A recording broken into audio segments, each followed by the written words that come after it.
V, you're not wrong. You're not wrong to want to go home. You're not wrong. And I say that because while I was growing up, I had some family members in the UK who would discourage me from going home. They would say, I would ask them, Auntie, are you planning on going home? Why don't you, when are you going to Uganda? Do you want to live there? Ha, no. Me go to Uganda? Ha, never. Why would I do such a thing? And I'd be so confused as a child, but you're Ugandan. How can you speak? I know, the thing is, I know it's people, I know the history. I understand the history. I understand that a lot of our family members came due to war. Civil war was going on, the rebellion, like there was just so many things. There was so much hostility, so much violence. And then let's not forget you had like all these crises, illnesses, pandemics, epidemics. You had HIV, AIDS, that you had Ebola. Like there was so many things happening. And I won't go in too deep when it comes to, like, I can, but for the sake of this video, because it's a different topic, there are reasons behind that also. Quick thing, because I would ask my family members questions. I would ask them what was it like what was it like before we were colonized, and it would immediately trigger them. It would trigger them, and you wouldn't get so far. So I'd have to do my own research to find out. And I came across a book called The Roots of Ethnicity.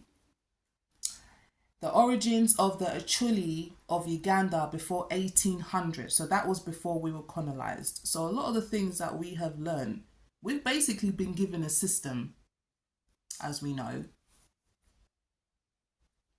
by the colonizers. So it's like they've stripped us off of our own identity and given us theirs, which don't work for us, which adds to the nonsense, which is why we be functioning in a way that is clearly detrimental to our own growth. It is not our system. So as a young child, I would ask questions about home, and sometimes it would be good, sometimes it would be bad, but I'd always stay level, because I'm the kind of person who likes to function from a frequency that does not stem from fear.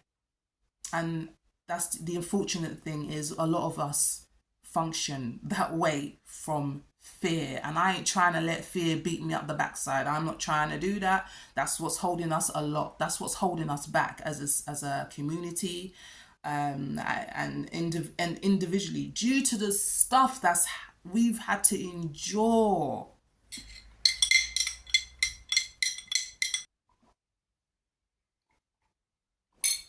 So let me just get back on topic. So I'll ask, including my mum. I'll ask my mum. I'll say, Mum, I wanna go to Uganda. Auntie So is going. Why are we not going? She say, we haven't got money. Oh, we'll go next year. Next year will turn into 2 years, 3 years, 4 years, 5 years. We're still here. We still have not travelled since the day my mum came here in 1989. It's been a good 8 years on, 10 years on, 15 years on. Still, we have not travelled back home. And I could see how it was actually affecting my mum. And I know she had her own reasons. Maybe she felt like she wasn't accomplished enough, because a lot of the children that had fled or had left their land, they had an expectation that they will come home with something great. And I honestly believe that my mum felt as if like she didn't have that. She couldn't go home with nothing, which is why we never travelled. But it did upset me, especially when I would ask about my dad as well. I would ask her about my father. I would straight away get a no, like, that you just get shut down. I know there are many people out here who have asked about their dads, especially if you've grown up in a single parent household, right? You ask about your parent, straight away, shut down. One time my mum would just tell me to shut my mouth because again it will bring up emotions that she don't want to be dealing with right now, because she's got to get work done, she's got to get things done, didn't have the time to allow herself to be vulnerable. And you're suppressing emotions that are manifesting into something, into illnesses. And she died when I was 18. And I remember, like, over the course of time, during the grieving process, I always remembered, I always still had this feeling of going home. I need to go home. I need to go home. I have a father there. People are being told stories. He's a journalist. He travels, highly educated. Why have I not met him? Thankfully for me, my dad did come to visit me when I was 3 years old. Something happened between my father and my mum. They departed, and then I didn't see him again. Then he called me when I reached 12. He called my mother, and I remember instinctively knowing that that's my dad, because overhearing my mum on the phone, she sounded so sweet, so nice, hi, hello, how are you doing? And then and I just remember thinking as a child, why does she sound like that, mum? You don't talk like that usually. I think that's my dad. He sounded so calm. And I was right, because she just called me and was like, Brenda. That's my middle name. That's what my mum used to call me as. Brenda, come, somebody's on the phone for you. Okay, I already know who that is, but let me pretend that I don't know. And he sounded like a cross between Aslan and Mufasa. Okay, so calming, so demanding, my goodness. And just him telling me that, it's your father. I am coming to see you.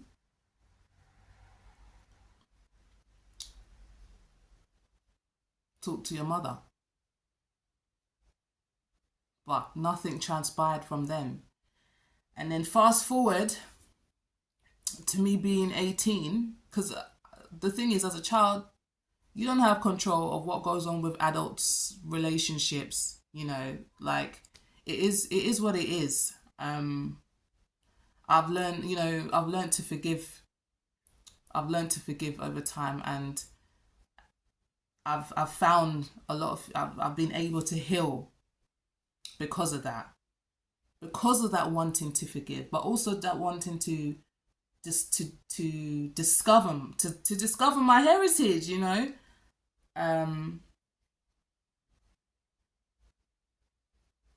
It's highly, highly important. Otherwise, you do feel yourself walking around like a lost child. And that's how I felt when my mum passed away. And it was only until I reached the age of 21 when I finally decided to go to Uganda and meet my family, like my grandmother, my aunties and uncles. I have majority of my immediate family are in Uganda, and I got to meet my father. I got to meet my brothers. I have siblings in Uganda, whereas here I'm actually an only child. So, I have my reasons. I know everybody has their reasons, but there's still, all our reasons are actually all interlinked. They're all interlinked, and I guess the whole point of this video is just to kind of just to um, let people know that if you know if you're having that inkling, that feeling, if you're that voice within you, sometimes it will just spark like an advert. You see an advert, Tanzania, it will spark something in you and go, oh, I wonder what Tanzania is like. I think I should. I'm getting a force. I'm feeling this pull or push to go to the motherland. Why is that? That's your ancestors. No, I know that's your ancestors calling. Because if you know, when I've had to basically summarize this down. I might do a story time if anybody's out here and wants to um know more. I am happy to share this because I honestly feel like people, it's part of my learning process. So if it's part of my learning, and there's been a lot of growth and development. If I've grown from this, then surely it can help somebody else, you know, um who might be going through a similar experience, or who already has been. But it's just for me just to confirm to you that if you're having those thoughts to go home, go home. That's the ancestors calling. It is not by coincidence, okay? Like I said, if I had not gone home, I would not have had the relationship that I have now to this day. 10 years on, I'm in my 30s, right? After 21, 10 years on, the strength that I have, the bond that I have, not just with the people, but to the land, to nature. Oh my gosh, to the sun, to the sky, just to see beauty in its glory where it has not been tampered with. And the unfortunate thing is, like, in this country, that's how it is in England, all right? And I'll speak for London, especially. A lot of people are fleeing London. Schools are becoming empty. Like, they're having to shut down schools because they're like, nah, F it. I'm not trying to stick around here. Yeah, I see what you lot are doing. I see what you lot are doing. You lot are really, really trying to suck us dry through the educational system. Like, they're dumbing down our children, teaching them things that is just not like what are they going to do with this? In school, they're spending a lot more time on I've done a video about screen time, how that it's actually causing our children to disconnect from their spirit, from their true self, you know.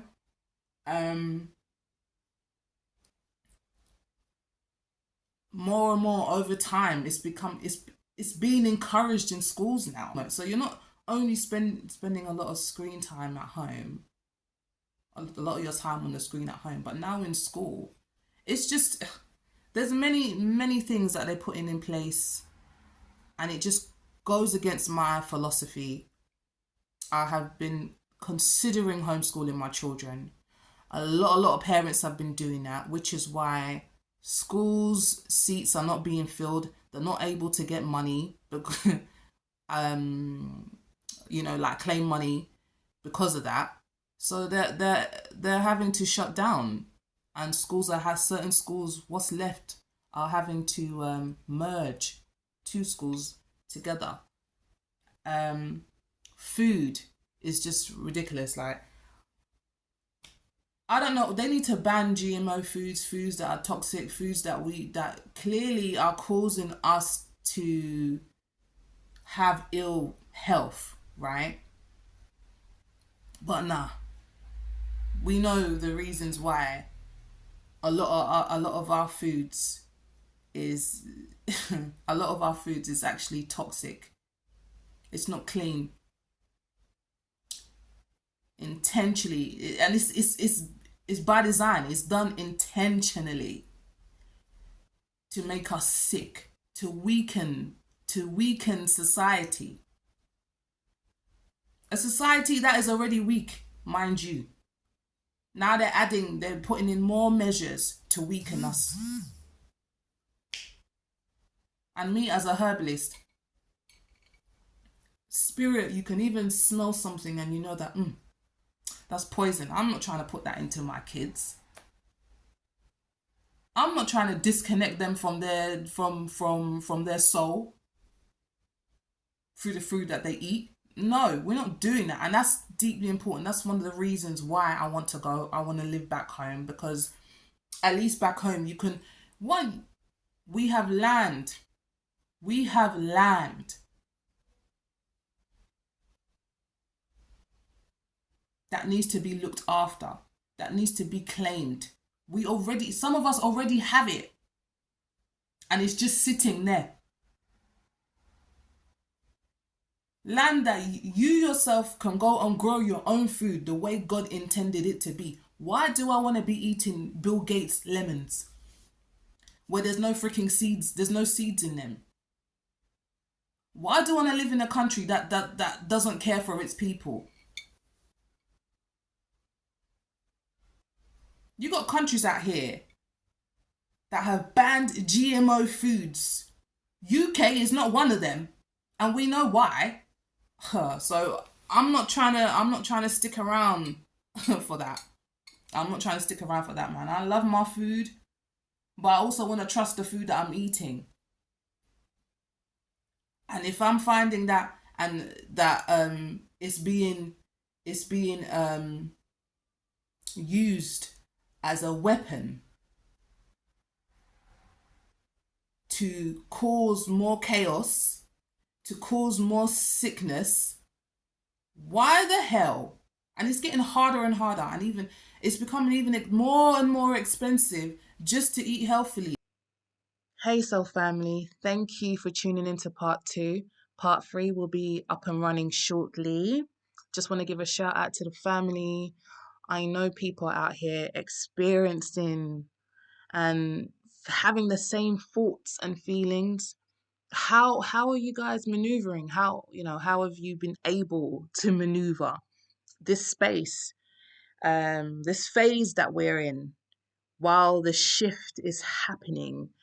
Um, that's why I'm calling people to go home. So look out for part three, and stay tuned. Love you loads. Mwah. Speak soon. God bless.